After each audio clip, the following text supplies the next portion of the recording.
को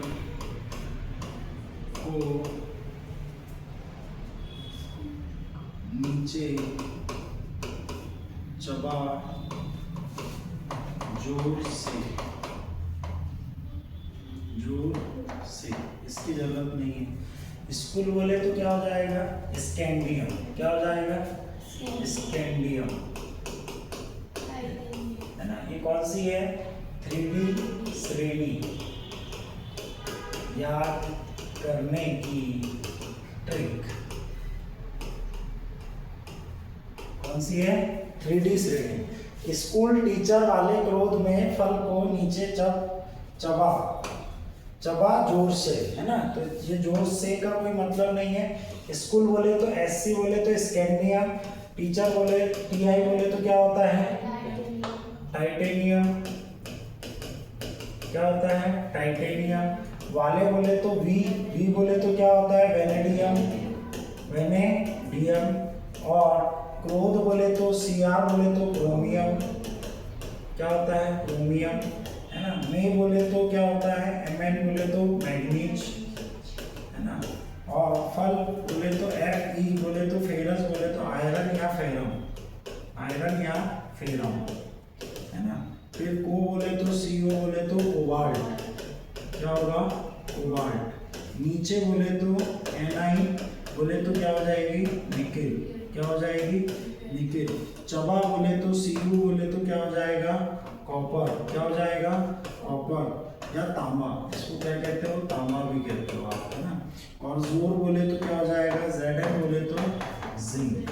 क्या हो जाएगा? जिंक। इसको क्या कहते हो? जस्ता। यहाँ पर एटॉमिक नंबर यदि अपन देखें, परमाणु संख्या देखें तो परमाणु संख्या क्या क्या हो जाएगी इसकी? 21, 22, 23, 24, 25, 26, 27, 28, 29 और ये 30। यदि इनका अपन इलेक्ट्रॉनिक विन्यास देखें तो इलेक्ट्रॉनिक विन्यास क्या होगा बेटा? अब मैं यहाँ पर इनके लिए सभी के लिए क्या आ जाएगा? ऑर्गन। क्या आ जाएगा? ऑर्गन का में कितने होते हैं? 18। ऑर्गन में कितने होते हैं? 18। अब यहाँ पर 4s2 और 3d1, इसका क्या हो जाएगा? 4s2 3d2, इसका कितना हो जाएगा? 4s2। वेनेडियम का कितना हो जाएगा? 4s2। कितना होता है? 23। तो कितना आ जाएगा? 2 यहाँ पर आ गए, 20। इसका कितना होता है? 18। इसका कितना होता है? 18। कितना होता है? 18। कितना होता है? 18। अब यहाँ पर बचे कितने? 5। तो 5 में से 2 यहाँ तो 3 यहाँ, है ना। फिर उसके बाद 3d और 4s, तो यहाँ पर बचे कितने? 6। तो यहाँ पर 2 बचे कितने? 4। अब यहाँ पर मैग्नीज में क्या हो जाएगा? यहाँ पर 4s2 और 3d5। अब यहाँ पर क्या आ जाएगा? फेरस में 4s2 और 3d6, 4s2 3d6, है ना। और यहाँ पर कितना हो जाएगा? 4s2 3d7। यहाँ कितना हो जाएगा? 4s2 3d8। यहाँ कितना हो जाएगा? 4s2 3d9। यहाँ कितना हो जाएगा? 4s2 3d10।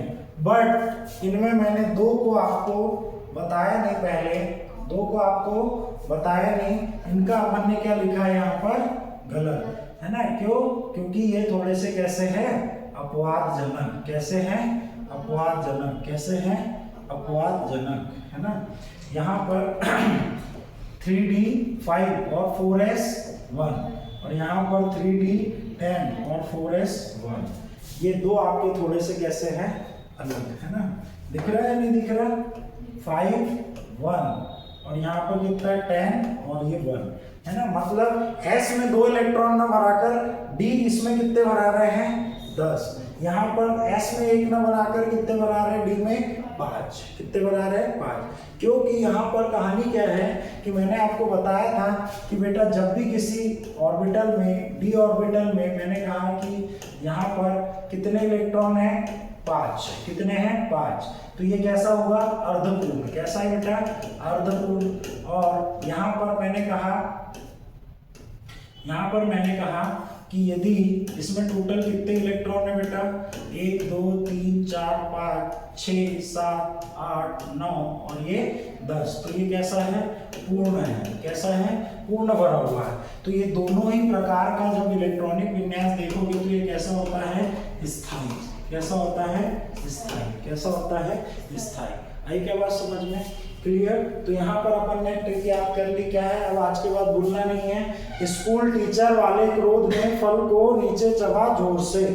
स्कूल टीचर वाले क्रोध में फल को नीचे चबा जोर से, है ना। Scandium, titanium, vanadium, chromium, manganese, ferrous, cobalt, nickel, copper, zinc. इसका 3D1 4s2 3D1 4s2 3D2 4s2 3D3 इस प्रकार से यहाँ पर हो जाएगी। बस दो आपको याद रखना है, कौन सा, क्रोध बोले तो क्रोमियम, चबा बोले तो क्या आ जाएगा, कॉपर या तांबा। कॉपर या तांबा। आई क्या बात समझ में, पॉइंट क्लियर हुआ यहाँ तक। अब हम लोगों ने यहाँ तक कहानी समझ ली थी कि मैंने आप लोगों को डेफिनेशंस बताई थी कि बेटा यहाँ पर इस तरीके से क्या होगी आपकी आवर्त सारणी। क्या होगी, आवर्त सारणी। क्या होगी, आवर्त सारणी, है ना। और मैंने बोला था यहाँ पर कौन से तत्व होते हैं, एस ब्लॉक के तत्व। सर यहाँ कौन से होते हैं, सर यहाँ पी ब्लॉक के तत्व होते हैं, है ना। एस ब्लॉक के ऊपर के तत्वों का अध्ययन कर लिया जाए तो, सॉरी, एस ब्लॉक के ऊपर के तत्वों का अध्ययन कर लिया जाए तो उसके नीचे के तत्वों का भी अध्ययन हो जाता है कि भाई ठोस होंगे, नरम होंगे, एक इलेक्ट्रॉन संयोजकता कितनी होगी, ये सारे गुण पता चल जाते हैं। परंतु पी ब्लॉक के इसमें भी पता चल जाती है, बट किसमें पता नहीं चलती, डी ब्लॉक में। किसमें पता नहीं चलती, डी ब्लॉक में। यहाँ पर कहाँ से कहाँ तक होते हैं, 3 से लेकर 12 तक के जितने ग्रुप होते हैं, ग्रुप नंबर 3 से कहाँ तक, ग्रुप नंबर 12 तक जितने भी तत्व होते हैं वो सब क्या कहलाते हैं, आपके डी ब्लॉक के तत्व। क्या कहलाते हैं, डी ब्लॉक के तत्व। जो तीसरे आवर्त में होंगे वो कौन से कहलाएंगे, 3D श्रेणी। कौन सी श्रेणी कहलाएगी बेटा, 3D श्रेणी। 3D श्रेणी में कहां से कहां तक होते हैं, स्कैंडियम से लेकर जिंक तक। स्कैंडियम से लेकर जिंक तक। अब मैंने आपको बताया था कि यहाँ के जो तत्व होते हैं इनका बिहेवियर बिल्कुल ही अलग होता है। कोई कुछ दर्शा रहा है, कोई कुछ दर्शा रहा है, कोई कुछ दर्शा रहा है, कोई कुछ दर्शा रहा है। जैसे यदि हम बात करें यहाँ पर जो प्लेटिनम होती है, कौन सी होती है, प्लेटिनम। ये सबसे क्या है बेटा, कठोर धातु है। सबसे कठोर धातु यदि आपसे पूछा जाए, सबसे कठोर धातु कौन सी होती है, यहाँ पर प्लेटिनम। सबसे कठोर धातु कौन सी होती है, प्लेटिनम। सबसे कठोर धातु कौन सी होती है, प्लेटिनम।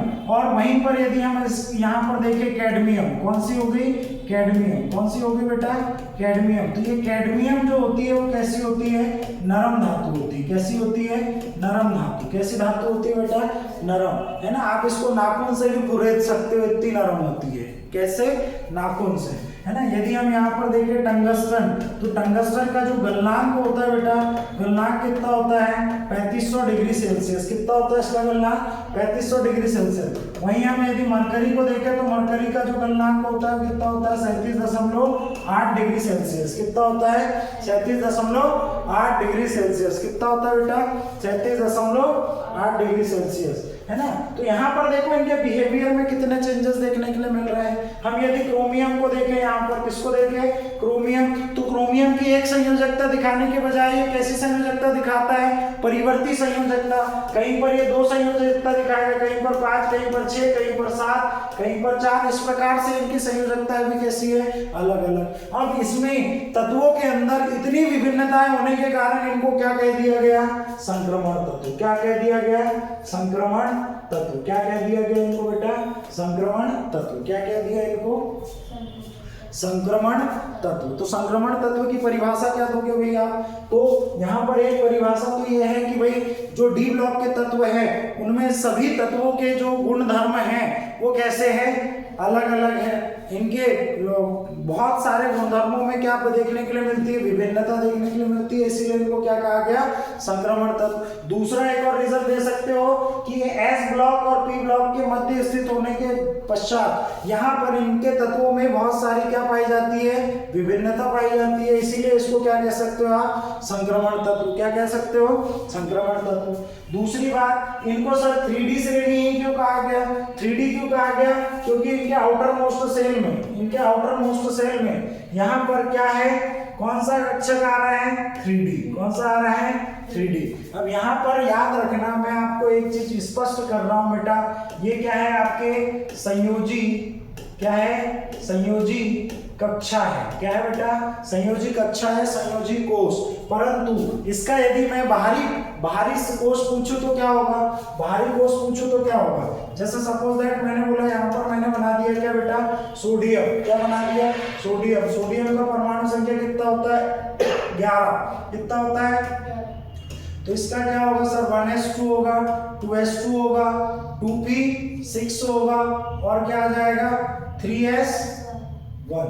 कितना हो जाएगा, 3s1, है ना। तो इसका कौन से ऑर्बिटल में जा रहा है, s ऑर्बिटल में जा रहा है, इसीलिए इसको क्या कहा, s ब्लॉक के तत्व। इसमें आउटर मोस्ट सेल या सबसे बाह्यतम संयोजी कक्षा कौन सी होगी, p होगी, इसीलिए उसको क्या कहा, p ब्लॉक का तत्व कहा। आई क्या बात समझ में, मतलब जो अंतिम इलेक्ट्रॉन होगा वो किसमें भरा जा रहा है, p ऑर्बिटल में। किसमें भरा जा रहा है, p ऑर्बिटल में। परंतु यदि इसमें आप देखोगे तो इसमें आपका ये पूरी की पूरी क्या कहलाती है, इसकी संयोजी कक्षा। परंतु इसकी बाह्यतम कक्षा कौन सी होगी, बाह्यतम कक्षा कौन सी होगी, 4s। बाह्यतम कक्षा कौन सी होगी, बाह्यतम कक्षा कौन सी होगी बेटा, 4s। और 4 नंबर किसको दिखा रहा है, कौन सी कक्षा होगी, क्या नाम होगा, KLMN। KLMN तो कौन सी होगी, n कक्षा। कौन सी होगी, n कक्षा। कौन सी होगी बेटा, n कक्षा। आई क्या यहाँ तक बात समझ में, क्लियर हुआ क्या पॉइंट, यहाँ तक पॉइंट क्लियर हुआ। अब हमने डी ब्लॉक के तत्वों का यहाँ पर ये बात की। आपको मैंने एक क्वेश्चन बताया था, जिंक, कैडमियम और मरकरी। जिंक, कैडमियम और मरकरी, है ना, जिंक, कैडमियम और मरकरी। इसको लेकर भी पहले क्या हुई, बहुत सारी विवादित स्थिति हुई। अब इनका इलेक्ट्रॉनिक विन्यास देखोगे तो इसका कितना होगा, 3d10 4s2, है ना, इसका 5s2 4d10, और इसका कितना होगा, 6s2 5d10। मतलब इनके लगभग सभी बाह्यतम, जो बाह्यतम संयोजी कक्षा है, वो संयोजी कक्षा है वो कैसी हुई है, पूर्ण रूप से भरी हुई है। तो यहाँ पर कुछ वैज्ञानिकों ने कहा पहले कि हम तो उन्हें डी ब्लॉक के तत्व मानेंगे जो उनके डी ब्लॉक में उनके जो डी कक्षा डी ऑर्बिटल होंगे उसमें आंशिक रूप से इलेक्ट्रॉन भरे हो। आंशिक रूप से भरने का मतलब क्या हुआ, 1 से लेकर 9 तक। 1 से लेकर कहां तक, 9 तक। और इसीलिए इनको प्रारंभिक तौर पर जिंक, कैडमियम और मरकरी को कहां रख दिया गया, बाहर। कहां रख दिया गया, बाहर। भाई क्या बात समझ में, है ना। परंतु बाद में जब यहाँ पर देखा गया कि भाई बीच में, यहाँ पर दिमाग में लाना कि यहाँ पर ये जितनी भी चीजें थी, यहाँ पर जितने भी तत्व थे वो सभी कैसे थे, धातु। कैसे थे, धातु। अब यहाँ पर चूंकि मरकरी को देखोगे तो मरकरी कमरे के ताप पर कैसे मिलती है आपको, द्रवावस्था में। कैसे मिलती है, द्रवावस्था में। धातुएं आपकी सामान्यता कैसी होती है, ठोस। कैसी होती है, ठोस। ये मिल रही है द्रव में। आपको धातुएं कैसी होती है, कठोर, है ना। पर जो कैडमियम है वो कैसी मिल रही है यहाँ पर, नरम, है ना। मतलब उसको आप नाखून से खुरच सकते हो। जिंक भी आपका कैसा होता है, जिंक कैसा होता है, ये भी कैसा होगा, ठोस अवस्था में होगा, पर ये भी कैसा होता है, बहुत नरम। तो यहाँ पर वैज्ञानिकों के सामने बार बार ये प्रश्न आ रहा था कि भाई ये डी ब्लॉक के तत्वों में रखने लायक नहीं है। परंतु बाद में इसको कहा गया कि भाई इसके 2-4 गुणधर्म अलग होने के कारण क्या है, हम इसको डी ब्लॉक से अलग कर दे। तो इसीलिए बाद में फिर से डी ब्लॉक की परिभाषा दी गई और उसमें कहा गया पूर्ण या आंशिक रूप से भरे गए ऐसे तत्व जिनकी संयोजी कक्षा में डी ऑर्बिटल या डी कक्षक पूर्ण या आंशिक रूप से भरे जाए तो वो सभी तत्व किसमें रखे जाएंगे, डी ब्लॉक में। तो ये दोनों डेफिनेशन सही है। ये पहले दी गई थी और बाद में कौन सी दी गई, ये। तो सर्वाधिक मान्य कौन सी हो जाएगी, ये वाली। और हम नॉर्मली कौन सी देते हैं कि ऐसे तत्व जिनके इलेक्ट्रॉनिक विन्यास करने पर उनके अंतिम इलेक्ट्रॉन किसमें जाते हैं, डी ब्लॉक में जाते हैं। किसमें जाते हैं, डी ब्लॉक में जाते हैं। इसीलिए हम उसको क्या कहते हैं, डी ब्लॉक के तत्व। क्या कहते हैं, डी ब्लॉक के तत्व। अब यदि 3D श्रेणी में जा रहा है तो 3D श्रेणी में जा रहा है तो 3D जा रहे हैं तो 3D में जा रहे हैं तो 3D श्रेणी, यदि 4D में जा रहे हैं तो 4D श्रेणी, यदि 5D में जा रहे हैं तो 5D श्रेणी, यदि 6D में जा रहे हैं तो 6D श्रेणी। तो यहाँ पर आपके डी ब्लॉक के तत्वों को कितने भागों में बांट दिया आपने, कितने भागों में बांट दिया है, 3D श्रेणी, 4D श्रेणी, 5D श्रेणी और 6D श्रेणी। क्योंकि आपके सिलेबस में क्या है 3D श्रेणी, इसलिए आप क्या पढ़ रहे हो 3D श्रेणी। हमने देखा था कि 3D श्रेणी हो, 4D श्रेणी हो, 5D श्रेणी हो या 6D हो, सभी के लिए एक सामान्य सूत्र की बात की थी हमने, सामान्य इलेक्ट्रॉनिक विन्यास सूत्र। कौन सा? सामान्य इलेक्ट्रॉनिक विन्यास सूत्र। कौन सा है बेटा, क्या होगा सामान्य इलेक्ट्रॉनिक विन्यास सूत्र, क्या है इसका, फटाक से बताओ, बोलो फटाक से।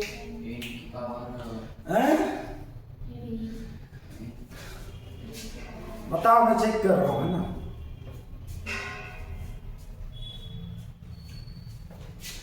NS 1 से लेकर 2 तक, N-1 D 1 से लेकर 10 तक, ये है इनका सामान्य इलेक्ट्रॉनिक विन्यास सूत्र। क्या है? सामान्य इलेक्ट्रॉनिक विन्यास सूत्र। आई क्या बात समझ में? क्लियर हुआ?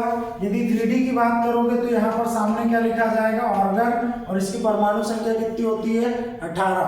हीना, नीना और करीना का एक्सरे रंगीन, हीना, नीना और करीना का एक्सरे रंगीन, है ना। हीना, नीना और करीना का एक्सरे रंगीन। तो यदि 3D में आ रहे हो तो 3D में यहाँ पर क्या आ जाएगा, ऑर्गन, क्या आ जाएगा, ऑर्गन। 4D में आ रहे हैं तो क्या आ जाएगा, क्रिप्टॉन। 5D में आ रहे हो तो क्या आ जाएगा, ज़ीनॉन। 6D में आ रहे हो तो क्या आ जाएगा, रेडॉन। आई क्या बात समझ में? और यहाँ पर जैसे थर्ड 3D है तो यहाँ पर कितना रखाएगा, 4, कितना रखाएगा, 4, कितना रखाएगा, 4, है ना। आई क्या बात समझ में? 3D श्रेणी के लिए यहाँ पर कितना रखाएगा, 4S 1 से लेकर 2, और यहाँ पर हो जाएगा 3D 1 - 10। तो मतलब यहाँ पर जिस भी श्रेणी की आप बात कर रहे हो वहाँ पर उसकी वैल्यू है कि यहाँ पर क्या रखोगे तुम, बढ़ाकर। आया पॉइंट यहाँ तक समझ में? अब हम यहाँ पर क्या देख रहे थे बेटा, सामान्य गुण। क्या देख रहे थे, सामान्य गुण। सामान्य गुण में अपन ने सबसे पहले क्या देखा था, इलेक्ट्रॉनिक विन्यास। क्या देखा था बेटा, इलेक्ट्रॉनिक विन्यास।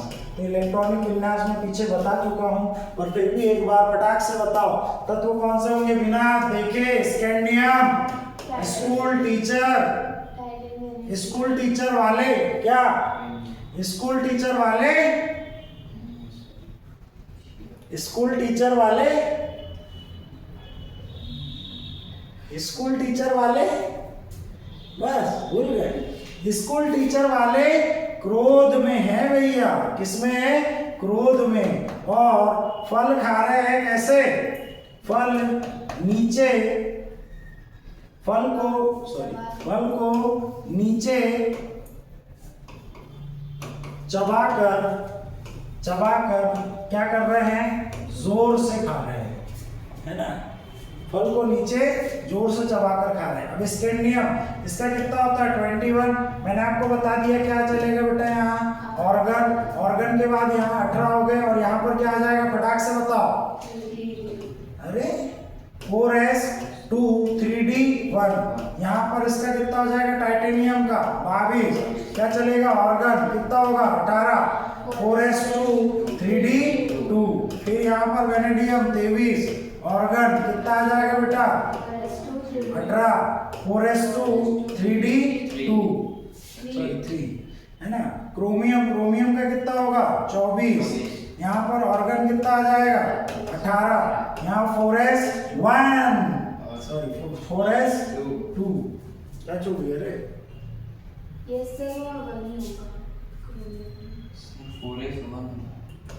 3D 5, 4S 1 और 3D 5। 25 का ऑर्गन 18, और यहाँ पर 4S 2 और 3D 5। यहाँ पर फेरस का 26, ऑर्गन क्या हो जाएगा 18, 4S 2 और 3D 6। कोबाल्ट का 27, ऑर्गन क्या होगा 18, 4S 2 और 3D 7। और निकिल का 28, यहाँ क्या होगा ऑर्गन 18 और यहाँ पर 3D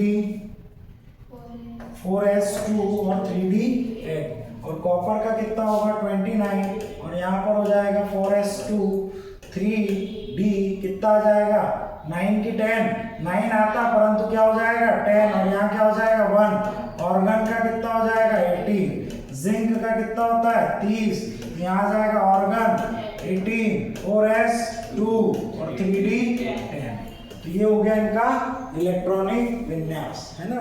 अब यहाँ पर जो मैक्सिमम गुणधर्म है वो किस पर डिपेंड करेंगे बेटा इलेक्ट्रॉनिक विन्यास पर। यदि उनके इलेक्ट्रॉनिक विन्यास आपको करता आ गया जैसे सपोज दैट मैं किसका करूँ जिंक का डी ब्लॉक बेटा डी ब्लॉक के नाम भी याद होना चाहिए आपको डी ब्लॉक के नाम भी याद होने चाहिए क्या होता है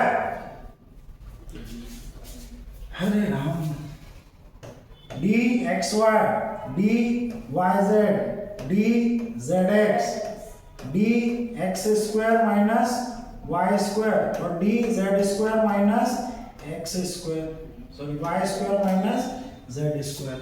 ये आपके क्या है 5 कक्षकों के नाम है। ये क्या है कक्षक क्या है बेटा कक्षक क्या है कक्षक क्या है कक्षक में कितने 2 मोल इलेक्ट्रॉन भरे जाते हैं। कितने मोल इलेक्ट्रॉन भरे जाते हैं 2 मोल। कितने मोल इलेक्ट्रॉन भरे जाते हैं 11वीं में मैंने सब पढ़ाया है ना ऐसा नहीं कि पहली बार उठ के आ गया तुम्हारे सामने ठीक क्लियर आई क्या बात समझ में। अभी जरूरत पड़ेगी जब आप डी से डी ट्रांजिशन पढ़ोगे तो वहां पर इसकी जरूरत पड़ेगी पॉइंट क्लियर।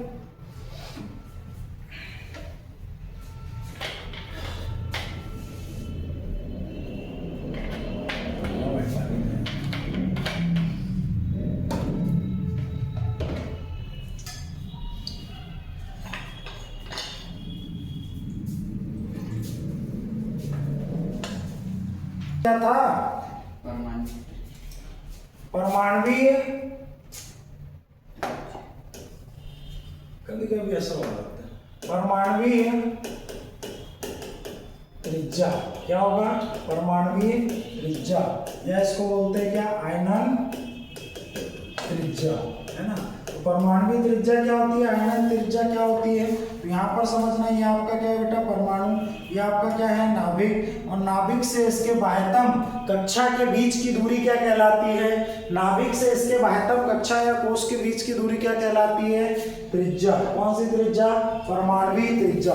कौन सी त्रिज्या कहलाती है परमाणुवीय त्रिज्या। कौन सी त्रिज्या कहलाती है परमाणुवीय त्रिज्या है ना। कौन सी त्रिज्या कहलाती है परमाणुवीय त्रिज्या। अब फिर से बोलो फटाक से स्कूल टीचर वाले क्रोध में क्या है स्कूल टीचर वाले क्रोध में है भैया फल खा रहे हैं। फल क्या करना है फल क्या करना है फल को नीचे चबाकर खाना है चबाकर जोर से खाना है चबाकर जोर से खाना है ना। तो यहाँ पर स्कैंडियम में देखोगे तो यहाँ पर स्कैंडियम का आकार कैसा होगा बड़ा टाइटेनियम का आकार कैसा होगा छोटा वेनेडियम का कैसा होगा और छोटा क्रोमियम का और छोटा मैग्नीज का और छोटा फेरस का और छोटा कोबाल्ट का और छोटा निकिल का और छोटा। बट जैसे कॉपर और जिंक का आएगा तो यहाँ पर इनका आकार पुनः बढ़ने लगेगा। ऐसा क्यों हो रहा है तो आपको यहाँ पर पता चला सर कि परमाणुवीय त्रिज्या का आकार परमाणुवीय त्रिज्या का आकार या परमाणुवीय त्रिज्या इधर पहले क्या होगी घटेगी और फिर पुनः क्या होगी बढ़ेगी। तो ऐसा क्यों हो रहा है तो सबसे पहले घटने का कारण ये है कि भैया यहाँ पर मैं कहूँ कि इसका क्या हो जाएगा 21 इसका परमाणु संख्या कितनी होगी 22 परमाणु संख्या 23 24 25 26 27 28 29 और 30। तो मैं बोलूँ लगातार इनमें इलेक्ट्रॉनों की संख्या और प्रोटॉनों की संख्या में क्या हो रही है वृद्धि हो रही है अर्थात नाभिक में बढ़ने वाले नाभिक में प्रोटॉनों की संख्या में वृद्धि से क्या बढ़ेगा नाभिकीय आवेश क्या बढ़ेगा नाभिकीय आवेश में क्या हो रही है वृद्धि हो रही है, जिसके कारण इनके बीच लगने वाला आकर्षण बल का मान बढ़ रहा है, जिसके कारण त्रिज्या क्या हो रही है, घट रही है। परंतु यहाँ पर क्या होगा कि जो आपका कॉपर है, कॉपर का इलेक्ट्रॉनिक विन्यास करोगे तो क्या आता है 3d10 और 4s1, और इसका कितना आता है 3d10 और 4s2, यही आता है 3d10 4s2 3d10 4s2 3d10 4s1, ये आ रहा है। अर्थात इनके, अब देखो इधर से यदि मैं चेक कराऊं आपको तो ये आपका नाभिक है, और नाभिक से यहाँ पर जो कक्षाएं है इनमें इलेक्ट्रॉनों की संख्या कैसी है, कम, इनमें इलेक्ट्रॉनों की संख्या कैसी है, कम। परंतु यहाँ पर यदि आप देखोगे तो यहाँ पर इसका जो आउटर मोस्ट सेल है, संयोजी कक्षा है, संयोजी कक्षा में आपका 3d आ जाएगा और क्या आ जाएगा 4s आ जाएगा। तो इसमें आपका यहाँ पर कितने इलेक्ट्रॉन है भाई, कितने इलेक्ट्रॉन है 10 इलेक्ट्रॉन है, कितने इलेक्ट्रॉन है 10 इलेक्ट्रॉन है। तो इनके कारण तो क्या होगा, आकर्षण होगा, परंतु एक ही कक्षा में इलेक्ट्रॉनों की संख्या कैसी है, ज्यादा है। एक ही कक्षक में इलेक्ट्रॉनों की संख्या कैसी है, ज्यादा। तो ये एक दूसरे को क्या करेंगे, डिस्ट्रैक्ट करेंगे, बोले तो रिपल्सन करेंगे, एक दूसरे को प्रतिकर्षित करेंगे, और जिसके कारण यहाँ पर क्या होंगे, ये दूर दूर हो जाएंगे, क्या हो जाएंगे, दूर दूर, इसीलिए इसका आकार क्या होगा, बड़ा। दूसरा यहाँ पर कारण ये है कि भाई यहाँ पर ये पहला कारण समझ में आया। दूसरा यहाँ पर कारण क्या है कि अब चूंकि इसके बाह्यतम कोश में 1 या 2 इलेक्ट्रॉन होंगे, बाह्यतम कोश बोले तो कौन सा हो गया 4s, बाह्यतम कोश में कितने इलेक्ट्रॉन होंगे 1 या 2, कितने होंगे 1 या 2। अब चूंकि यहाँ पर आकर्षण बल किसके कारण लग रहा है, 3d के कारण, किस पर लग रहा है, नाभिक और 3d के बीच लग जा रहा है, जिसके कारण नाभिक का जो आकर्षण है वो किस पर नहीं पहुंच पा रहा, किस पर नहीं पहुंच पा रहा है 4s पर, किस पर नहीं पहुंच पा रहा 4s पर। और इस प्रभाव को आप क्या कहते हो, परिरक्षण प्रभाव, क्या कहते हो, परिरक्षण प्रभाव। और इसी परिरक्षण प्रभाव के कारण यहाँ पर इनका आकार क्या हो रहा है, बढ़ रहा है, क्या है, बढ़ रहा है। पॉइंट क्लियर हुआ क्या। तो यहाँ पर याद रखना, नाभिकीय आवेश में वृद्धि होने के कारण परमाणु की त्रिज्या पहले घटती है और फिर पुनः वापस क्या होगी, बढ़ेगी। क्यों बढ़ेगी, क्यों बढ़ेगी, क्योंकि यहाँ पर इलेक्ट्रॉनों की संख्या अधिक होने के कारण उनमें रिपल्सन अर्थात प्रतिकर्षण होगा, और दूसरा परिरक्षण प्रभाव के कारण। पॉइंट क्लियर हुआ क्या, ये अपन पहले ही पढ़ चुके हैं। तीसरा गुण अपन ने क्या देखा था बेटा, आयनन ऊर्जा, क्या देखा था, आयनन ऊर्जा, आयनन ऊर्जा, क्या देखा था, आयनन ऊर्जा, आयनन ऊर्जा। मजा आ रहा है कि नहीं आ रहा है ना।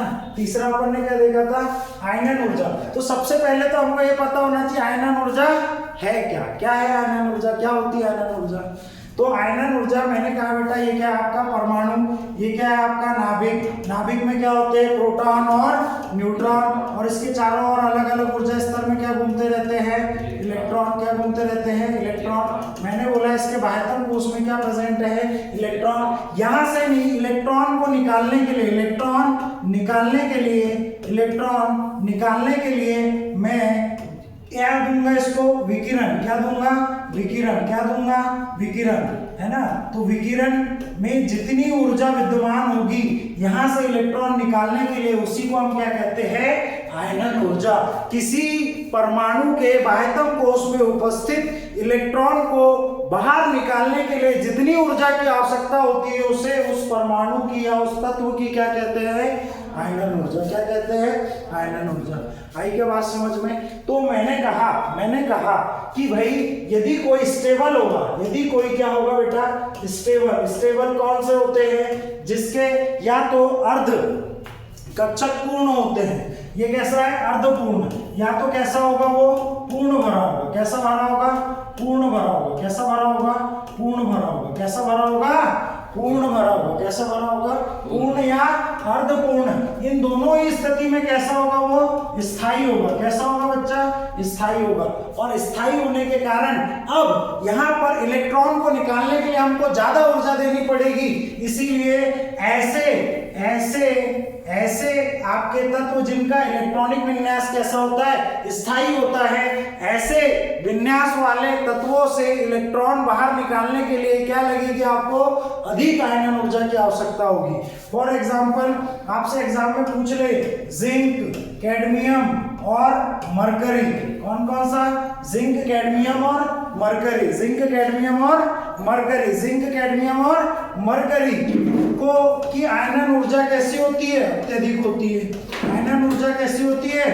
अत्यधिक होती है। ऐसा क्यों? तो उसका कारण बता देना। सर जिंक का कितना होता है? बड़ा फटाक से बताओ, जिंक का कितना होता है? जिंक का कितना होता है? 30। कितना होता है? 30। तो मैंने यहाँ कहा क्या 3d10 4s2, इसका कितना होगा? 4d10 5s2, ये इसका कितना होगा? 6s2 5d10। हमेशा d को पहले लिखा जाएगा, उसके बाद किसको लिखा जाएगा? s को। ये नियम याद रखना है ना। अब यदि इनका मैं कॉन्फ़िगरेशन दिखाऊं तो यहाँ पर क्या हो जाएगा बेटा? ये कैसा भरा हुआ है? 10 इलेक्ट्रॉन भरने हैं। कितने भरने हैं? 10 इलेक्ट्रॉन। कितने भरने हैं बच्चा? 10 इलेक्ट्रॉन। तो यहाँ पर कितने भरे? 10। ये हो गया आपका 3d और ये हो गया आपका 4s। मैंने बोला अगेन बनाओ, तो इसमें भी कितने होंगे? 1 2 3 4 5 6 7 8 9 और ये 10। ये क्या हो गया? 3d भरा हुआ है। 4s की बात करें तो 1 और ये 2, ये भी पूरा भरा हुआ है। मैंने बोला यहाँ पर भी देखोगे तो यहाँ पर भी क्या होगा? 1 2 3 4 5, 1 2 3 4 5।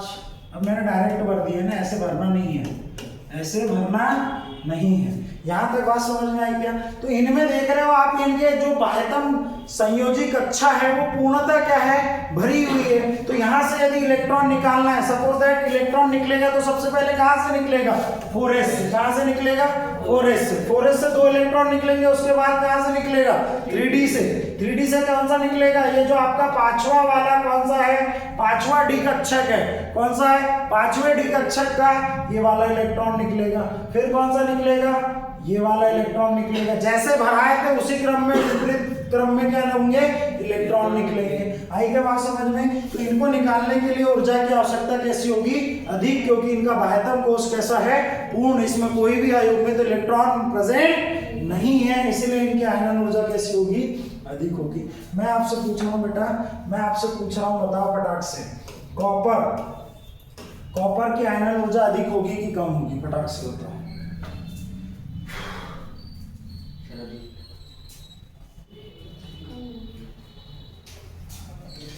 इलेक्ट्रॉनिक विन्यास काहे के लिए सिखाया? भजन करने के लिए।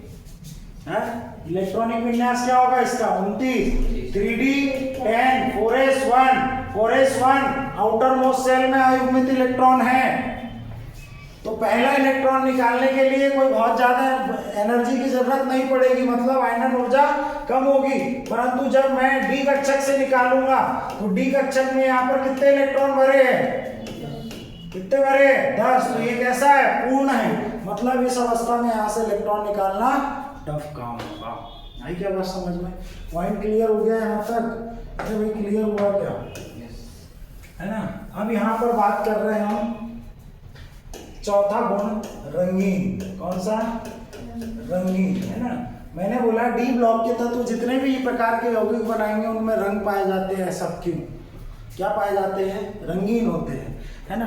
अब फॉर एग्जांपल जैसे मैं कुछ निकाल के लाया हूँ आप लोगों के लिए, है ना। जैसे सपोज दैट मैंने बोला पोटेशियम पर मैग्नेट, है ना। ये किस रंग का होता है? पिंक। किस रंग का होता है? पिंक या गुलाबी। किस रंग का होता है? पिंक या गुलाबी। किस रंग का होता है? पिंक या गुलाबी। K2Cr2O7। K2Cr2O7 बोले तो पोटेशियम डाइक्रोमेट। क्या होता है? Potassium dichromate. ये किस रंग का होता है बेटा? ऑरेंज रंग का होता है। किस रंग का होता है? ऑरेंज। ऑरेंज को क्या बोलते हैं? संतरा। ऑरेंज को क्या बोलते हैं? संतरा। अरे नारंगी रंग बोलते हैं गधो। क्या बोलते हैं? नारंगी, है ना। इसलिए नाम हिंदी के रहे ना अंग्रेजी के रहे, है ना। क्रोमियम ऑक्साइड, ये किस रंग का होता है बेटा? पीला, येलो। पीला, येलो, है ना। यदि मैं बात करूं कॉपर सल्फेट, कॉपर सल्फेट आपने 10th क्लास में पढ़ा होगा, नीला तोता, है ना। क्या पढ़ा होगा? नीला तोता। ये किस रंग का होता है? ब्लू, नीला रंग का। किस रंग का होता है? नीला। यदि मैं बात करूं निकेल सल्फेट, ये कैसा होता है बेटा, ग्रीन। कैसा होता है, ग्रीन। बोले तो हरे रंग का। यदि मैं बात करूं फेरस क्लोराइड, इसकी बात करूं फेरस क्लोराइड, तो ये कैसा होता है बेटा, ब्राउन। बोले तो भूरा। कैसा होता है, भूरा। ये किसकी बात कर रहे हैं अपन, डी ब्लॉक के तत्वों द्वारा बनाए गए यौगिकों की। किसकी बात कर रहे हैं, डी ब्लॉक के तत्वों द्वारा बनाए गए यौगिक कैसे होते हैं, रंगीन होते हैं। तो क्या कारण है कि ये रंगीन होते हैं, क्या कारण है कि ये रंगीन होते हैं। तो मैंने बताया था चैप्टर शुरू करते टाइम ही कि इस चैप्टर में हर सवाल का एक जवाब है, क्योंकि इनके संयोजी कक्षा में कौन सा ऑर्बिटल प्रेजेंट है, डी कक्षक उपस्थित है, और उसमें यदि अयुग्मित इलेक्ट्रॉन है तो इसीलिए वो रंगीन है। क्या है, रंगीन है। यदि आपसे क्वेश्चन पूछे कि क्या कारण है कि डी ब्लॉक के तत्व रंगीन यौगिक बनाते हैं, तो क्या कारण है, क्योंकि उनके अंतिम कक्षा में कैसे अयुग्मित इलेक्ट्रॉन उपस्थित है। आई क्या बात समझ में। अब बोलना हमको कैसे पता चलेगा, तो पता कर लेते हैं क्या समस्या है। मैंने बोला कैसे पता चलेगा सर, यहाँ पर कॉपर सल्फेट, कॉपर सल्फेट कौन सा रंग बनाता है। अब ये नहीं बता सकते अपन कि कौन सा रंग बनाएगा, है ना, ये नहीं बता सकते, पर ये जरूर बता सकते हैं कि क्यों बनाएगा। तो क्यों बनाएगा, तो अयुग्मित इलेक्ट्रॉन चेक करो। मैंने बोला सल्फेट, सल्फेट आयन पर कितना होता है रे, कितना चार्ज होता है, 2-, कितना होता है, 2-। मैंने बोला कॉपर का यदि इलेक्ट्रॉनिक विन्यास करूं बेटा तो क्या होगा, कॉपर का इलेक्ट्रॉनिक विन्यास करूं तो क्या होगा, फटाक से बताओ। इसके बाह्यतम कोश में कितने होंगे, ये हो गया 4s, ये हो गया 3d। 4s में कितने इलेक्ट्रॉन होते हैं, 1। कितने होते हैं, 1। और 3d में 1 2 3 4 5 6 7 8 9 और ये 10। अब यदि मैंने बोला यहाँ पर कॉपर का ऑक्सीकरण संख्या निकालो बेटा, कितनी होगी। यदि ये सल्फेट आयन के साथ 2 ऋण के साथ जुड़ा हुआ है, मतलब यहाँ कॉपर की ऑक्सीकरण संख्या कितनी होगी, 2+। कितनी होगी, 2+। कितनी होगी, 2+। मतलब 2 इलेक्ट्रॉन निकालना है। कितने इलेक्ट्रॉन निकालना है, 2 इलेक्ट्रॉन निकालना है। ये 4s हो गया, ये 3d हो गया। मैंने कहा बेटा पहले कौन सा इलेक्ट्रॉन निकलेगा, पहले तो मैं बना दे रहा हूँ आप लोगों के लिए, है ना। ये कितने हो गए, 10। कितने हो गए, 10। यहाँ पर कितना है, 1। मैंने बोला इलेक्ट्रॉन निकालना है, पहले कौन सा इलेक्ट्रॉन निकलेगा, ये वाला। दूसरी बार कौन सा निकलेगा, ये वाला। आई बात समझ में। 2 इलेक्ट्रॉन हमने यहाँ पर क्या करवा दिए, दान। तो ये रंगीन यौगिक क्यों बना रहा है, क्योंकि इसके बाह्यतम कोश में एक अयुग्मित इलेक्ट्रॉन उपस्थित है। और ये कैसा रंग बनाएगा, तो अब भी बताया सर कैसा रंग बनाता है, ब्लू। कैसा रंग बनाता है, ब्लू। अपन निकिल किसकी बात करें, हमने एक और यौगिक लिया था निकिल सल्फेट। निकिल सल्फेट कौन सा रंग बनाता है, ग्रीन। कौन सा बनाता है, ग्रीन। कौन सा बनाता है, ग्रीन। अब क्यों बनाता है, तो मैंने बोला यहाँ पर पहले निकिल, निकिल का परमाणु संख्या कितनी होती है, पटाख से निकिल नीचे परमाणु संख्या कितनी है, अरे बस रे गधू, निकिल की परमाणु संख्या कितनी है, अरे अब भी ट्रिक बताई थी स्कूल टीचर वाले। क्रोध में फल को नीचे चबा जोर से, तो नीचे चबा जोर मतलब तीसरे नंबर पर कितनी हो जाएगी, 28। कितनी हो जाएगी, 28, है ना। और यहाँ पर यदि हम इसका देखें 3d और 4s में, इसमें देखें 3d और 4s में 1 2 3 4 कितने हो गए, 3 और 4 और 5 हो गए यहाँ पर, है ना। तो अब इसको भरोगे तो इसकी कितनी होगी, इसमें कितने भरे होंगे, 2 इलेक्ट्रॉन। कितने भरे होंगे, 2 इलेक्ट्रॉन। 1 2 3 4 और ये 5 कितने हो गए, 7। 2 8 18, है ना। इसका कितना होता है, 3d 4s 2 और 3d 8। कितना होता है, 3d 8। तो यहाँ पर 1 2 और ये 3, टोटल हो गया 8, हो गया। तो अब यहाँ पर निकिल सल्फेट है, क्या है बेटा, निकिल सल्फेट। मैंने बोला अगेन सल्फेट पर कितना होता है, -2। तो मैं आपसे पूछ रहा हूँ यहाँ पर निकिल में जो आपका ऑक्सीकरण संख्या है वो कितनी प्रदर्शित करेगा, 2+। कितनी प्रदर्शित करेगा, 2+। चलो बताओ आप, इलेक्ट्रॉन कहाँ से निकलेंगे, कौन से वाले कक्षक से निकलेंगे। ये मैं नाम भी लिख दे रहा हूँ, DXY, DYZ, DZX, d x square minus y square d y square minus z square, और ये है आपका एस। क्या है? एस। चलो बताओ फटाक से। क्या?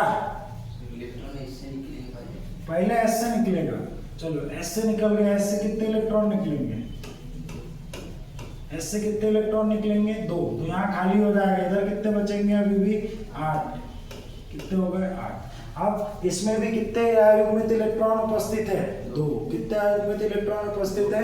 2। आपके पास ऑब्जेक्टिव क्वेश्चन है, कैसे भी क्वेश्चन है आप इजीली लगा लोगे यदि आप दिमाग से चल रहे हो तो, है ना। यहाँ पर मैं हर एक चीज ओरल करके नहीं बता रहा हूँ, आपको तोड़ के बता रहा हूँ। इसी तरीके से मैंने बोला chromium oxide, chromium oxide, chromium का कितना होता है? फटाक से बताओ, क्रोमियम का कितना होता है? इलेक्ट्रॉनिक विन्यास क्या होगा? फटाक से बताओ। क्रोमियम बोले तो क्रोध में, क्रोध में बोले तो चौथे नंबर पे, तो क्रोमियम का कितना हो जाएगा? 24। बोले तो इसमें कितना आ जाएगा? 3d5 और 4s1। बोले तो यहाँ पर क्या हो जाएगा? अब यहाँ पर पहले आपको देखना है ऑक्सीकरण संख्या कितनी है क्रोमियम की, कितनी है? ऑक्सीजन पर कितने माइनस होते हैं? 2 माइनस। 3 ऑक्सीजन है, 6 माइनस। और यहाँ पर कितने इलेक्ट्रॉन निकालने हैं? 6। कितने निकालने हैं? 6। कितने निकालने हैं? 6। कितने निकालने हैं बेटा? 6। और 6 इलेक्ट्रॉन निकाल दूंगा यदि मैं, कितने निकाल दूंगा? 6 इलेक्ट्रॉन निकाल दूंगा, तो इसमें है ही कितने? 6। पूरे निकल गए। अब यहाँ तो अयुग्मित इलेक्ट्रॉन है ही नहीं। और ये कौन सा रंग बता रहा है? नीला रंग बता रहा है। ये कौन सा रंग बता रहा है? पिंक रंग बता रहा है। ये कौन सा रंग बता रहा है? ऑक्सीकरण संख्या निकालते आती कि नहीं आती? अरे ऑक्सीकरण संख्या निकालते आती नहीं आती? पोटेशियम मैग्नीज ऑक्साइड, इसको बोलते हैं क्या? पोटेशियम पर मैग्नेट। मैंने कहा यहाँ पर किसकी निकालना है? मैग्नीज की। किसकी निकालना है? तो आपको पता है इसकी कितनी हो जाएगी? 1। इसकी कितनी होती है? 1। ऑक्सीजन की कितनी हो जाएगी? -8। और यहाँ पर इसकी क्या मान लो? x। क्या मान लो? x। तो इधर बराबरी से 0, तो यहाँ कितनी आ जाएगी? x बराबरी से 7। अब किस में आई है? प्लस में, तो 7 प्लस हो गई। मैंने कहा आपसे K2Cr2O7 में निकालनी है ऑक्सीकरण संख्या। कैसे निकालोगे? ऑक्सीकरण संख्या और कॉम्पिटिटिव एग्जाम के लिए भी जरूरी है ना। K2 बोले तो यहाँ पर क्या आ जाएगी? 2, है ना। प्लस Cr का निकालना है, तो इसको क्या मान लिया? x। 2x कितना मान लिया? 2x। प्लस ऑक्सीजन है तो -7 दूनी 14 इक्वल्स टू क्या हो जाएगा? 0। 14 में से 2 गया, कितना बचा? कितना बचा? -12 equals to 0। 2x equals to कितना हो जाएगा? 12। 2 से कितनी बार? 6 बार। x बराबर से कितनी आई? 6। कितनी आई? 6। तो इसकी कितनी आ जाएगी? +6। कितनी आ जाएगी? 6 प्लस। आई क्या बात समझ में? तो अब आपको घर पे एक कारण ढूंढ के लाना है कि बेटा इनका एक्सरे क्यों रंगीन नहीं है, इनके यौगिक क्यों रंगीन नहीं है। इनमें तो अयुग्मित इलेक्ट्रॉन मिल ही नहीं रहे। यहाँ पर भी देखोगे तो नहीं मिलेंगे, यहाँ पर भी देखोगे तो नहीं मिलेंगे, यहाँ पर भी देखोगे तो नहीं मिलेंगे। बाकी सबको आप देखोगे तो आपको अयुग्मित इलेक्ट्रॉन मिलेंगे। एक और बच्चे, एक और कर ही लेते हैं अपन। और क्या लग रहा है टाइम इसको करने में? मैंने बोला यहाँ पर क्या है? Ferrous chloride. क्या है? Ferrous chloride. बता रहे यहाँ पर फेरस की ऑक्सीकरण संख्या कितनी है? 26। अभी दिया था हाल से तेरे को। परमाणु संख्या क्या है? परमाणु संख्या। ऑक्सीकरण संख्या कैसे पता करोगे? यहाँ पर क्लोरीन पर कितनी होती है? -1। कितने क्लोरीन है? 3। -3, तो फेरस की यहाँ पर कितनी हो जाएगी? 3 प्लस। कितनी हो जाएगी? 3 प्लस। अब मैंने कहा बेटा बताओ, आप फटाक से ऑक्सीकरण संख्या निकल गई है। आपको पता है सर फेरस में कितना होता है? 26। कितना होता है? 26। अभी 26 में से कितने इलेक्ट्रॉन निकाल देने हैं आपको? 3। तो पहले आपका फेरस का कितना होता था? 3d 4s2 और 3d कितना हो जाएगा? 6। कितना हो जाएगा? 6। तो यहाँ पर कितने इलेक्ट्रॉन भरे रहते थे? 2। यहाँ पर 6, 1 2 3 4 5 और ये 6। कितने इलेक्ट्रॉन निकालने हैं? 3। कितने निकालने हैं? 3। तो यहाँ पर ये 2 निकाल दिए। और यहाँ पर अब कौन सा निकलेगा? ये वाला। नहीं, कोई ये वाला मत निकाल देना, है ना। ये वाला निकलेगा, जैसे भरते हैं उसी क्रम में निकलेगा। तो इसमें कितने अयुग्मित इलेक्ट्रॉन है? 5। कितने अयुग्मित इलेक्ट्रॉन है? 5। आई क्या बात समझ में? क्लियर हुई क्या कहानी? बस आज के लिए इतना। कल अपन पढ़ेंगे चुंबकीय गुण। चैप्टर में कुछ आया समझ में कहानी? क्या कारण